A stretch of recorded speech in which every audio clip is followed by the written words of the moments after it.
In the spring of 1981, in the quiet town of Williston, North Dakota, a 15-year-old girl stepped out into the night and simply never returned. Yet somewhere between familiar streets and the short distance back to her door, her presence dissolved without a sound. A girl known for her laughter, her plans, and her independence was suddenly gone. And the question that remains is deceptively simple. How does a child disappear in a place where nothing ever truly disappears? Barbara Louise Cotton, known as Barb to nearly everyone, was 15 years old that April. Petite, brown-eyed, and quick to laugh, she carried herself with the confidence of someone who had learned to navigate the world early. As the seventh of 8 children, she belonged to a large family that had been stretched thin by circumstance. Her parents divorced when she was young, and her mother Louise moved the 3 youngest children to Williston. The older siblings had long since moved out, leaving Barb, her brother Kent, and her younger sister Kathy to manage daily life, while their mother worked long hours. It was not a neglectful home, just a practical one shaped by necessity. The children knew how to fix simple meals, finish chores, and make decisions without constant supervision. They grew up fast because they had to. By 15, Barb had her own routines. She worked at Country Kitchen, saved money with plans to get an apartment someday, and often spent time with her closest friend, Diane. The 2 girls had typical teenage rituals, lingering in coffee shops, roller skating on weekends, talking late into the night about movies, friendships, and plans for the future. Barb was supposed to be the maid of honor in Diane's summer wedding, and they had already talked about dresses, hairstyles, and how they would celebrate when she turned 16 that fall.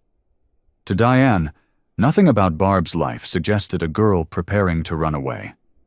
Quite the opposite. Barb seemed eager for the independence that came with adulthood, and she was counting down the months until she could legally move into a place of her own. Saturday, April 11, 1981, began like many spring days in Williston. Mild weather, a breeze pushing across the prairie, teenagers crisscrossing between friends' houses, and the town preparing for the usual weekend rhythm.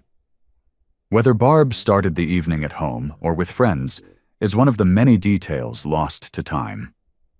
Louise would later say she spoke with Barb around 11 p.m., though the exact circumstances of that conversation became difficult to verify decades later.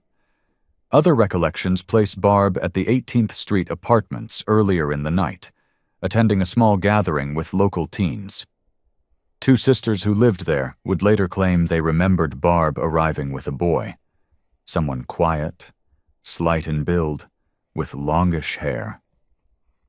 When they were shown a picture years later, they believed it may have been Stacy Werder, the young man Louise described as Barb's new boyfriend.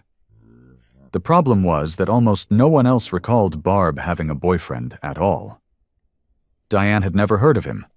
Other close friends were equally puzzled. The only consistent mention of Stacy came from Louise, whose early police reports listed him as someone Barb had been with that evening. The mystery of who he was, and how significant he was to Barb, became one of the longest-lasting ambiguities in the case. What is known is that Barb left the gathering at some point, either alone or with company, and made her way toward downtown Williston. Some accounts say she had dinner earlier with Stacy and another friend. Others suggest the dinner happened after the small party. By the time the hour approached midnight, Barb was standing near the Plainsman Hotel, a familiar location for teens passing through the area. According to one version, again, one coming primarily from Louise, the boy offered to walk her home, but Barb declined. She assured him she was fine and started toward Recreation Park, a route she had walked many times. The park sat only a few blocks away, its open field and modest playground usually empty at that hour. Streetlights offered patches of illumination broken by shadows between buildings and trees.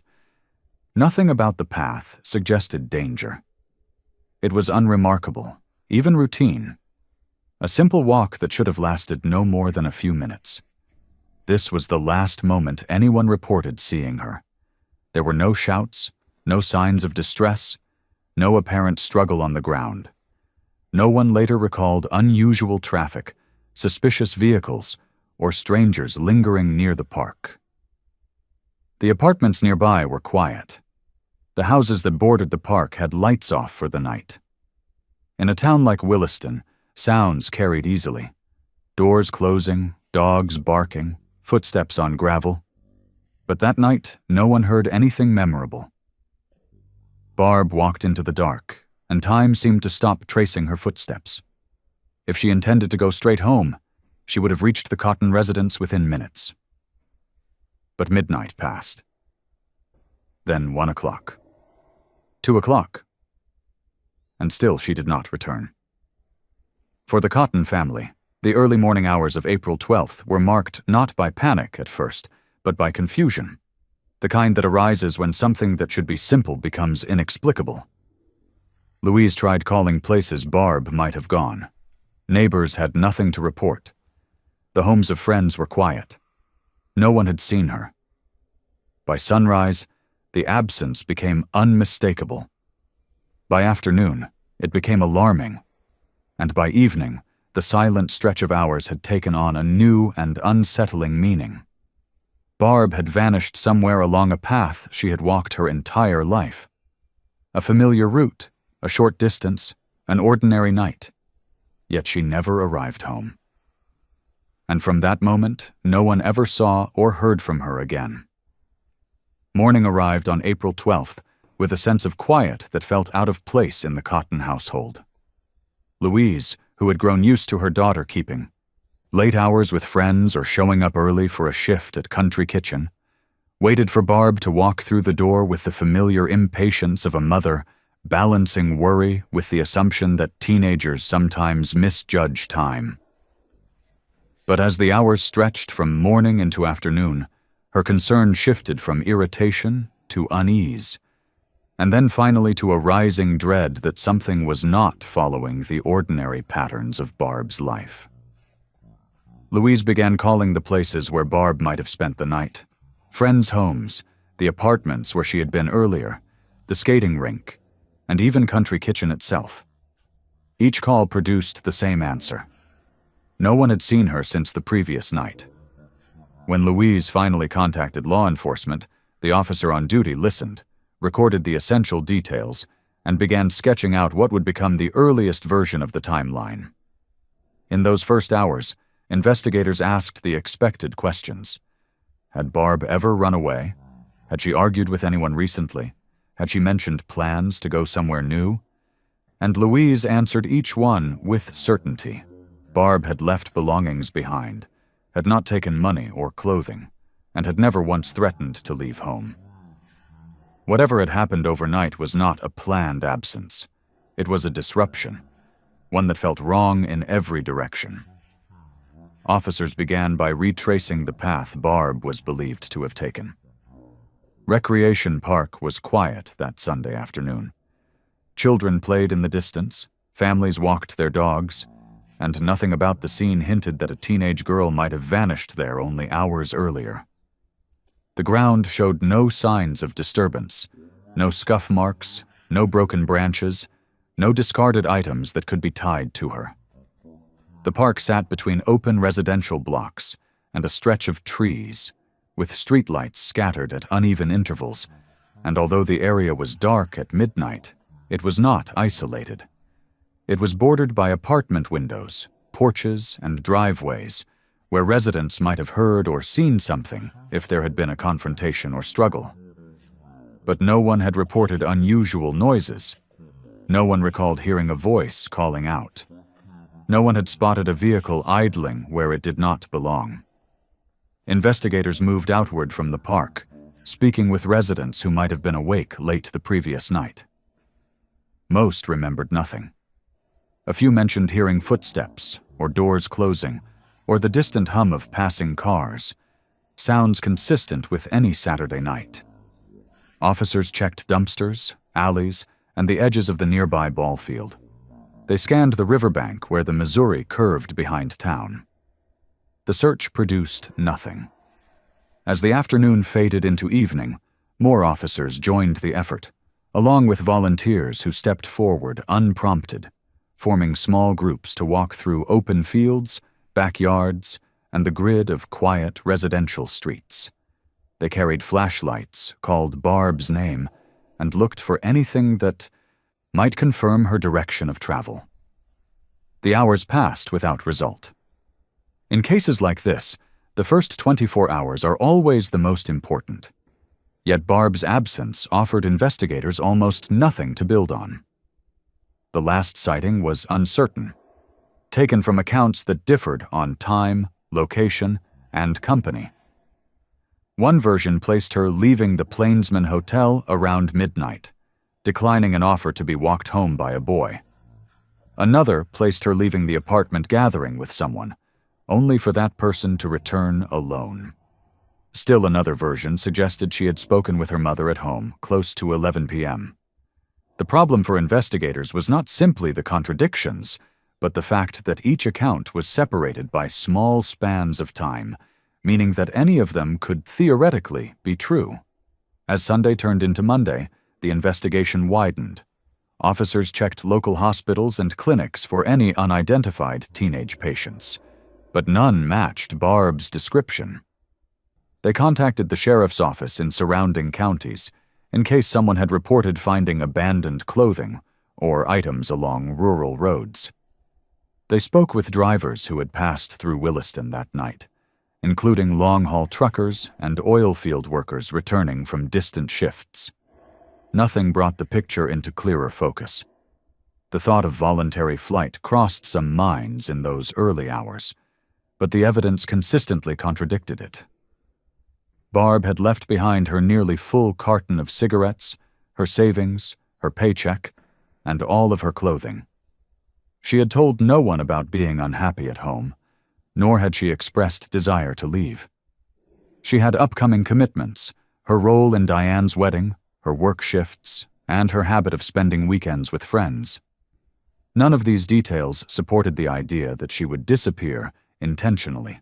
Investigators recognized this quickly and shifted their attention toward the possibility of outside involvement, but without signs of a struggle or an identified person of interest, they could only continue to ask questions that yielded the same limited responses. The small community felt the shift in atmosphere. Parents kept a closer watch on their children, and neighbors who rarely locked their doors started doing so without prompting. The fear that Barb might have been taken, whether by someone she knew or a stranger passing through, began to settle across the town. People stopped to talk in grocery store aisles, at gas stations, at church entrances, exchanging theories that drifted between hope and dread.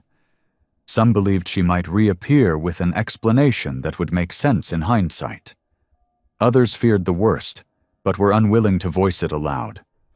By midweek, the police had contacted surrounding states, though the absence of digital systems meant communication was slow. Montana and South Dakota agencies received the description and basic details, but no reports of sightings came back. Officers visited the apartment complexes again, knocking on doors that had gone unanswered in earlier attempts, hoping that someone might remember a car parked strangely, a sound outside, or a figure moving through the shadows. The response was almost always the same. "I wish I could help, but I didn't hear or see anything unusual." Meanwhile, the Cotton household lived in a strange rhythm, one shaped by the tension between hope and fear. Louise kept the phone near her, picking it up at the first ring even when the call was nothing more than a telemarketer or a wrong number. Barb's siblings moved quietly around the house, uncertain how to behave in the presence of an absence they could not understand. Diane stopped by frequently, sitting with Louise, trying to piece together anything Barb might have mentioned in the days leading up to the night she vanished. No matter how many times they reviewed the conversations, the memories, or the subtle shifts in routine, nothing stood out as a warning. By the end of the week, investigators were forced to confront the painful truth. The case was slipping into the category that most departments dread, the kind that begins with urgency but, without evidence, drifts toward uncertainty. There were no footprints, no clothing, no witnesses, no confirmed timeline. It was as if the trail dissolved the moment Barb stepped into the darkness. And while the search continued with the same determination, a quiet realization settled over those involved. The disappearance did not behave like an accident or a teenage escapade. It carried the unsettling shape of something far more complicated, something that did not leave marks in the places investigators knew to look. And as the second week began, the first shadows of doubt appeared. Not about Barb herself, but about what could be learned in a case where the night had swallowed every trace she left behind. In the weeks that followed Barb's disappearance, the pace of the investigation slowed, not because anyone cared less, but because the search reached a point where repetition began to outweigh progress. Officers retraced the same streets, re-interviewed the same acquaintances, and looked again at the places where Barb might have gone if she had simply become lost or injured. Nothing changed. Nothing new emerged. The park remained a park. The fields remained fields. The town did not offer up clues because none had been left there to find. With no physical evidence and no confirmed sighting after midnight, the investigators found themselves returning again and again to the same collection of incomplete recollections, each one offering a slightly different version of the last hours anyone believed Barb was alive. Louise faced the days with a kind of relentless focus that was both necessary and exhausting. She called police every time a rumor surfaced, called neighbors to ask if they had heard anything new, called friends to ask whether Barb had confided something she herself had missed. Her efforts were not always welcomed by those she contacted. People grew uncomfortable with being asked the same questions, particularly when time had not given them anything new to say. But Louise could not allow herself to wait passively. The silence in the house was unbearable, and the not knowing weighed more heavily than anything else. The simple fact that Barb had left without taking her money, clothes, or even her cigarettes reinforced what Louise already believed. Her daughter had not intended to leave home for long. Something else had interrupted her path. For Barb's siblings, childhood and grief became intertwined in ways children should not have to understand so early. They watched their mother sift through details, repeat theories, and search tirelessly, and though they did not always grasp the full weight of the situation, they felt the absence deeply. The house at night was quieter, missing the familiar noise of Barb moving from room to room, teasing her brother, or talking with her little sister. Conversation became cautious. Everyday tensions were softened by an unspoken agreement that the family had lost something no one could replace. And so they waited, absorbing each day as it came, hoping that someone somewhere would remember something crucial. By the end of the first month, the case entered what investigators refer to as a holding pattern, a stage in which active searching gives way to monitoring and follow-up. New leads were scarce, and the ones that did surface were either too vague or too far removed from Williston to carry much weight. A man claimed he might have seen a girl matching Barb's description near a bus depot in Montana, but he could not recall the exact day. A store clerk in Minot reported hearing 2 teenagers mention a runaway, but she could not say whether it referred to Barb or someone else entirely. These small sparks created small waves of hope, but each one fizzled when tested against the details of Barb's life. She had made plans for the next morning, she had money saved at home, and she had been deeply connected to her closest friend. Running away did not align with the girl they knew. As summer approached, some members of the community shifted back toward their routines, but Barb's disappearance remained a quiet tremor beneath the surface. Williston was a place where people remembered each other's birthdays, not a place where teenagers vanished without explanation. Parents grew more protective, watching their children more carefully, lingering longer at pickup times, and quietly exchanging worries over backyard fences. Even those who had not known Barb personally felt the weight of her absence, as a reminder of how quickly the familiar could become the unfamiliar. Diane, who had relied on Barb for companionship, found herself replaying every shared moment of the preceding week, searching for anything unusual in Barb's tone or behavior. She remembered that they had spent less time together than usual, but the difference hadn't felt significant then. There had been no hint of anxiety in Barb's voice, no suggestion of fear, no mention of someone new she might have been spending time with. Diane clung to these memories, both because they might contain meaning and because they kept Barb close. The two had been planning for the summer, movies, skating nights, the wedding in July, and the idea that Barb would disappear voluntarily felt impossible to reconcile with those plans. As investigators revisited the names that had surfaced early on, they grew increasingly aware of how fragile those early memories were becoming. The man named Stacy, the quiet, drifting figure who appeared in Louise's calls to police, remained a ghost in the case. Friends could not confirm having seen him with Barb, and no one could firmly place him in town on that particular night. The only people who recalled his presence were Louise and the sisters from the apartment gathering, and even their recollections were more impression than certainty. By the time investigators attempted to track him, he had already left Williston. His movements after that point were scattered, marked by short stays in various Montana towns, until his death later that summer. The timeline was too weak to build a case around, and the absence of documentation from 1981 made reconstruction nearly impossible. One of the most challenging aspects for investigators was the lack of a definitive last sighting. With each account offering slightly different information, the window of time during which Barb vanished stretched from late evening to just after midnight. That span made it difficult to narrow down potential locations, and without a clear direction of travel, searchers could not map out a focused grid. Every hour that passed widened the circle of possibility. Every day without new information caused that circle to blur further. By the end of the first year, the case had shifted into what was unofficially acknowledged as a cold investigation.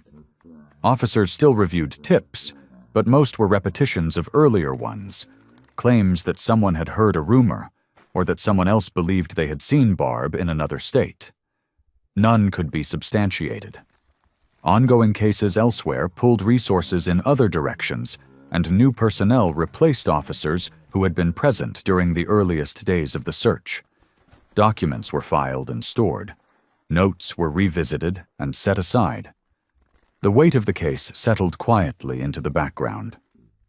For the Cotton family, however, time did not bring distance. Louise continued to pursue information in her own way, convinced that someone knew more than they had said. She called acquaintances of Stacy, friends from Barb's school, and even out-of-state contacts she believed might help piece together small fragments that could lead to answers. She kept Barb's belongings intact, clothes folded neatly, keepsakes preserved in drawers. The maid of honor dress stored for years before she eventually passed it down. These objects filled the void that the lack of answers had created. Beyond the family, some residents of Williston carried the story forward in quieter ways. People would mention Barb when other missing persons cases surfaced in the news, drawing comparisons or expressing disbelief that so little had been learned. Teachers who had once seen her in the hallways would pause when they passed certain spots in town, remembering how small the world had seemed then and how suddenly it had changed. The case became a kind of unresolved punctuation mark in Williston's collective memory. Never forgotten, but never fully understood. By the time the first decade passed, The hope of finding Barb alive had softened into the hope of finding something, anything that could explain her final steps. But the longer the silence stretched, the more the early days of the investigation faded behind layers of incomplete testimony and shifting recollections. Years after Barb's disappearance, fragments of memory and scattered stories began drifting back into the lives of those who had known her. These weren't dramatic revelations or sudden breakthroughs, but quiet recollections that surfaced slowly, often in unexpected conversations. Some emerged because people had held on to details they didn't realize might matter. Others rose only after the weight of decades softened the discomfort of speaking aloud. None of these fragments delivered the clarity that investigators so desperately needed. Yet together, they created a new layer of texture, a set of echoes that reopened parts of the story long believed to be settled. Among the earliest of these resurfacing memories was the recollection shared by two sisters who lived at the 18th Street Apartments, the same apartment complex where Barb was believed to have attended a casual gathering on the night she vanished. For years, neither sister had spoken publicly about that night, partly because they were unsure whether their memory was accurate, and partly because no one had asked them in the early days of the investigation. But when they were interviewed decades later, their recollections carried a quiet certainty.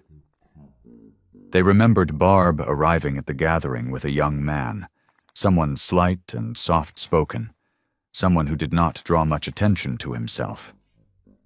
When they were shown old photographs, both thought the boy might have been Stacy Werder, the same name Louise had repeated to police in her early calls.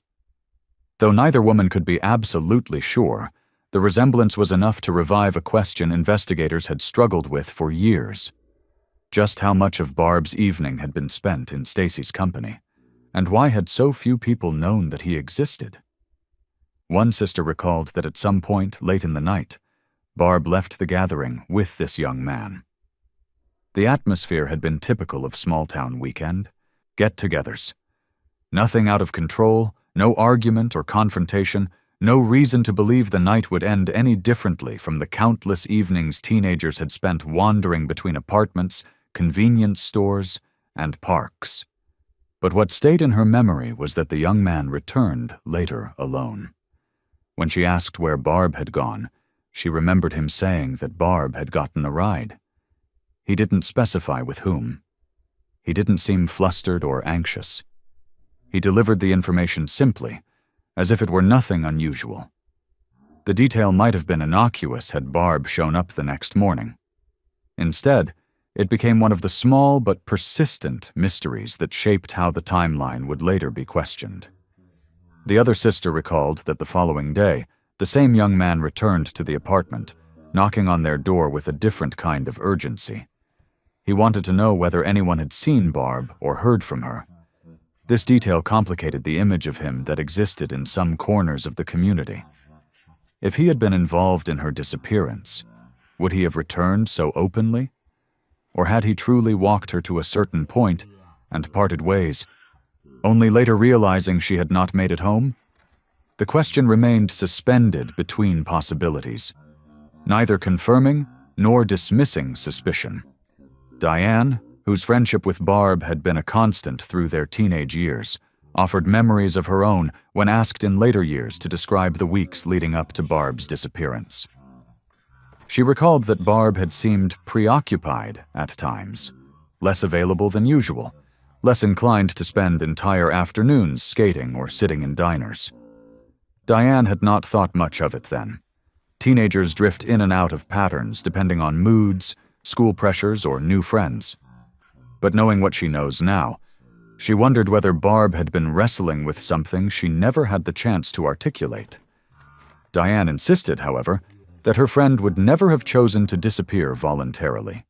They had made plans too concrete to abandon.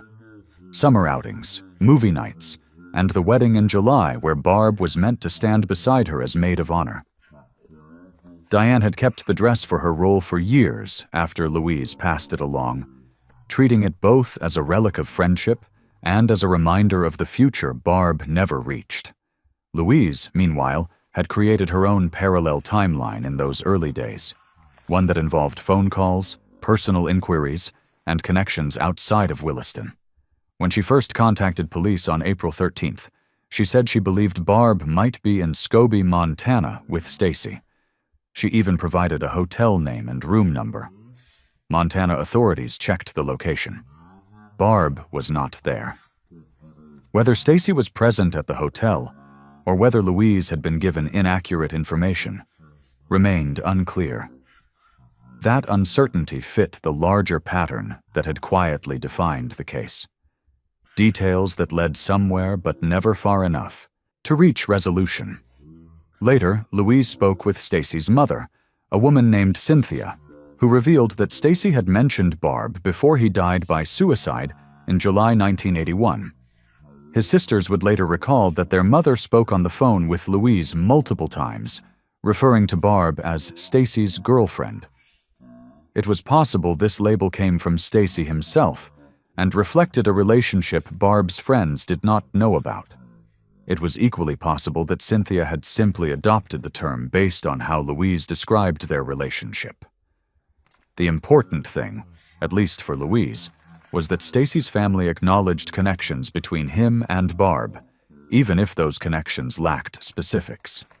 But as with every element in this case, those conversations raised as many questions as they answered. Stacy's sisters also shared troubling memories of their brother. Sudden, violent outbursts, unpredictable shifts in behavior, and a history of dangerous incidents within the family. They described him as a drifter, moving between towns, hitchhiking across states, sometimes working odd jobs for short periods. His time in Williston was unanchored in any clear documentation. If he had been involved in Barb's disappearance, his transient lifestyle might explain how he slipped quickly out of the picture. But if he had not been involved, his departure could have been nothing more than coincidence, and his death merely another tragedy in a life marked by instability. The resurfacing memories were not limited to Stacy. Another name that drifted into the case through later recollections was that of a man named Della Pina, a seismology worker whose violent acts in Wyoming shortly after leaving Williston raised suspicions about whether he could have harmed Barb. Yet despite the unsettling parallels, no direct link ever tied him to Barb's whereabouts that night. His brief presence in the region was a chilling footnote, rather than a confirmed connection. Even closer to home was the name of a family member, Frank Cotton, whose behavior divided opinion among those who knew him. Some believed he could not have harmed Barb. Others quietly wondered whether he had known more than he let on. But without statements from him or evidence anchoring him to Barb's final movements, the suspicion remained a whisper, unable to stand as a theory and unwilling to be dismissed entirely. These resurfacing fragments, memories altered by time, conversations rediscovered decades later, details that had once seemed irrelevant, did not resolve the case. Instead, they complicated it, making the timeline less a straight path and more a web of overlapping possibilities. With each memory returning to the surface, investigators and family members were forced to reckon with how fragile early information had been and how much of the narrative had rested on unverified accounts. What emerged from these later echoes was not a clearer picture of what happened to Barb, but a reminder that the story had never been stable. It had been shaped by the recollections of teenagers, the instincts of a mother desperate for answers, and the silent gaps left by those who either could not or would not speak. The truth, if it existed in any one of these recollections, was obscured by time, colored by fear, and scattered among people who had lived entire lives between the night Barb disappeared and the moment they found the courage, or the clarity, to recount what they remembered. As investigators revisited the case years after Barb vanished, a pattern emerged that was both revealing and deeply unsettling.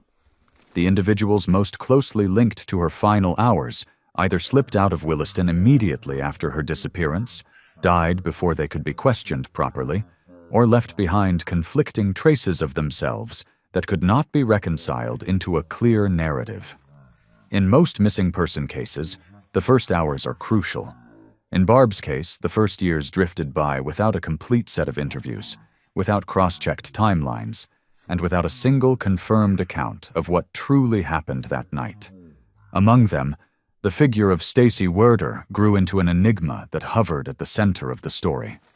His name first appeared in Louise's earliest calls to law enforcement, offered as the person who had been with Barb the night she disappeared. But while Louise spoke confidently, Barb's closest friends did not recognize the name at all. Years later, this discrepancy became one of the case's most persistent points of confusion. How could a teenager spend her final known hours with a boy none of her friends remembered? The question was sharpened by the fact that Stacy himself left almost no official trace in Williston.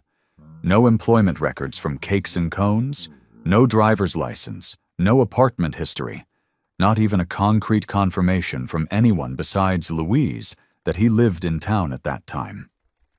Yet, decades later, former classmates from California and Montana confirmed that Stacy existed, that he was capable of hitchhiking across states, and that his presence in Williston was plausible, even if no one could definitively place him there on April 11th. The portrait painted by his family depicted a young man whose intelligence and gentleness could shift in an instant into something darker, more volatile, and more dangerous. His sisters remembered moments in which he erupted without warning, lashing out at members of his own family with a force they believed could have been fatal had someone not intervened. There was a chilling story about an incident involving an extension cord and their father, one that his sisters recounted with a quiet certainty that he had not been trying merely to frighten, but to cause genuine harm. The Navy had discharged him the year before with a diagnosis of paranoid schizophrenia, a condition that explained some of his instability, but also deepened the uncertainty around him. The symptoms alone did not make him violent, yet his personal history suggested a capacity for sudden rupture. When investigators tried to reconstruct Stacy's movements after Barb went missing, they found nothing stable to build on. He was arrested in Montana in June, then again in July. Within hours of the second arrest, he took his own life in a jail cell. His mother, Cynthia, later told Louise that Stacy had mentioned Barb before his death, an ambiguous detail that raised more questions than it answered. Had he expressed guilt? Fear? Confusion? No transcript existed, no concrete record of what was said. It was a recollection passed from one grieving mother to another, and then from memory into the case file. Because Stacy died so quickly, law enforcement never questioned him meaningfully. There were no interviews, no recorded statements, no opportunity to compare his version of events with the accounts of the girls who believed they saw him at the party. His death sealed the gaps in his timeline permanently, leaving investigators with a figure who might have been central to the case, or might have been a tragic but unrelated passerby. Without evidence linking him directly to Barb's disappearance, and without witnesses who could confirm his whereabouts hour by hour, he remained neither cleared nor conclusively implicated. A ghost in the record. The second man whose name emerged in the investigation, Frank Delapena, brought a different kind of unease. Unlike Stacy, Frank's violence was not a matter of family recollection or rumor. It was documented. Just weeks after leaving Williston, he committed 2 killings in Wyoming in a manner so reckless, so brazen, and so impulsive that investigators could not help but ask whether his behavior in Williston might have escalated earlier. Records showed that Delapena had been living at a KOA campground in the town during the spring of 1981 and had suffered what appeared to be a psychological break shortly before he left. He was hospitalized briefly, released, then began a string of attempts to lure young girls into his trailer using the pretext of a missing puppy. Many resisted. 2 did not. The details of his later crimes were horrific, but vital to understanding why law enforcement questioned him in relation to Barb. His pattern was opportunistic, spontaneous, and geographically fluid. He traveled quickly, worked seismology jobs that placed him near young workers and teenagers, and possessed a temperament that snapped abruptly. When Wyoming authorities contacted Williston police to inquire about him, the connection seemed plausible, at least superficially. But despite the disturbing parallels, nothing tied him to Barb's path that night. No witness in Williston recalled seeing his distinct white van or trailer near Recreation Park. No one placed him at the Plainsman Hotel.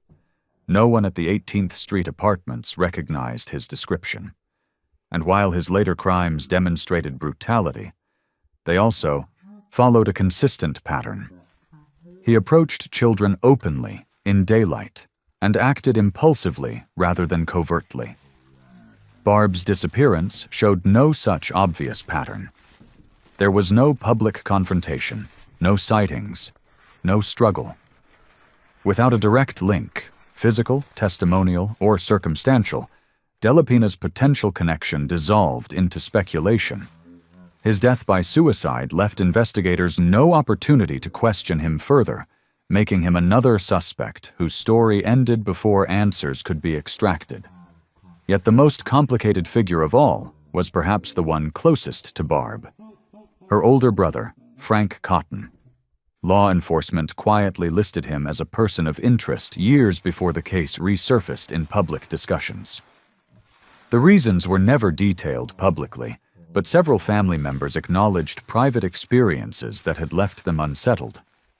Some described Frank as unpredictable, capable of creating an atmosphere of tension within the home. Others defended him, saying he cared deeply for his siblings and would never have harmed his sister. The divide in recollection split the family's accounts sharply, leaving investigators without a consistent narrative. What complicated the picture further was Louise's behavior. Some believed she protected Frank, consciously or unconsciously. Others believed she never suspected him until much later. A few thought she changed her approach to the search when Frank became terminally ill in the late 1990s, withdrawing from the determined, almost relentless pursuit she had carried through the 80s and early 90s. When she placed Barb's name beside Frank's on a shared headstone after legally declaring Barb deceased, people whispered, quietly, cautiously, whether the decision reflected grief, resignation, or knowledge she never spoke aloud. Investigators never confirmed any suspicion against him, yet they never removed his name from consideration either. He died in 1999 without speaking publicly about Barb or the night she vanished. By the late 2000s, all three central figures, Stacy, Delapina, and Frank Cotton, were gone. None had faced a courtroom. None had undergone a full, formal interview with investigators in the days when their memories were sharp and the events were recent. Their deaths closed doors that would never reopen, leaving behind outlines of possibilities rather than conclusions. For the case file, it meant that the most likely individuals who could have answered the core question, what happened to Barb, were forever unavailable. For the family, it meant that each theory remained suspended in uncertainty, unproven and unrefuted. As the years stretched into decades, Barb's disappearance moved from an active search into a legal and investigative labyrinth that offered almost no room for certainty. What began as a missing person case in a small town eventually became a file weighed down by silence, loss, the deaths of key individuals, and the absence of concrete evidence. The investigators who inherited the case faced an uncomfortable truth. The legal system demands clarity, sequence, corroboration, and verifiable facts. Yet nearly everything about Barb's final night resisted those requirements. Instead of a trail, there were only partial memories. Instead of consistent statements, there were contradictions that could never be resolved. Instead of preserved evidence, there were gaps created long before cold case protocols existed. The first legal obstacle was the timeline itself. Most cases that lead to charges depend on establishing the victim's last verified movements. In Barb's situation, the timeline was fractured from the start. Family members said she walked home after dinner. Friends said she was at a party. One witness believed she was seen at the Plainsman Hotel around midnight. Another remembered her leaving the apartment gathering with a boy who later returned alone. Her mother believed she walked into Recreation Park. Yet none of these accounts were documented in 1981 with the detail that modern investigators rely on. No formal statements, no recorded interviews, no diagrams of the scene, no contemporaneous verification. These memories existed only as recollections repeated years later, and while they were shared in good faith, the law cannot reconstruct a timeline solely from recollections filtered through decades of grief, rumor, and uncertainty.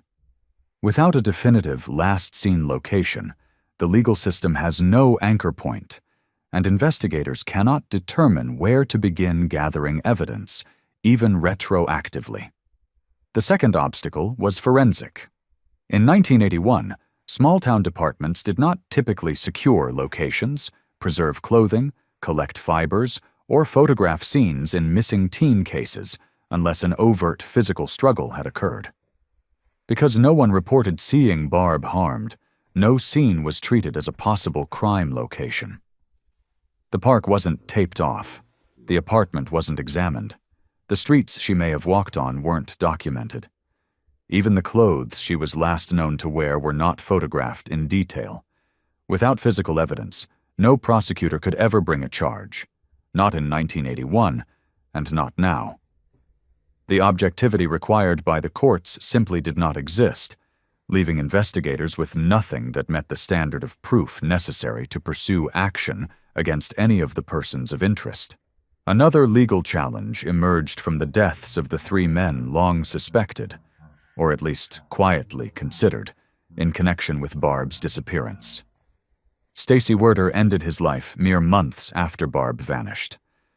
Delapina died by suicide in jail shortly after committing 2 killings in Wyoming. And Frank Cotton, Barb's older brother, died in 1999 after a long illness. The law does not prosecute the deceased. Even if investigators had uncovered compelling evidence against any of them, no arraignment, no trial, no conviction could follow. Without the ability to question the individuals themselves, statements from others fell into the realm of hearsay.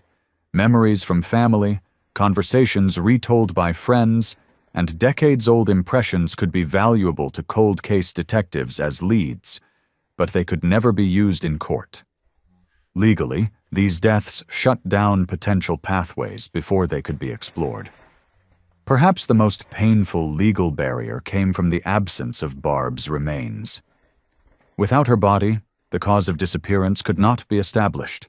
Whether she wandered off, encountered someone she trusted, faced harm, or succumbed to an accident. Without remains, there could be no manner of disappearance recorded. No confirmation of injury, no forensic trace of another person, no understanding of the conditions surrounding her final moments. Even when Louise petitioned for Barb to be legally declared deceased in 1998, the court ruling was an administrative action, not a conclusion based on discovery. It closed financial and legal loops, but provided no answer to the central question. In many cases, a body can serve as the silent witness that reveals what people cannot. In Barb's case, that witness remained missing. Added to these evidentiary gaps was the lack of documentation in the early years of the case. When modern investigators reviewed the file, they noted that very little appeared in the record until the late 1980s. Whether the earlier files were misplaced, never created, or simply minimal is unknown.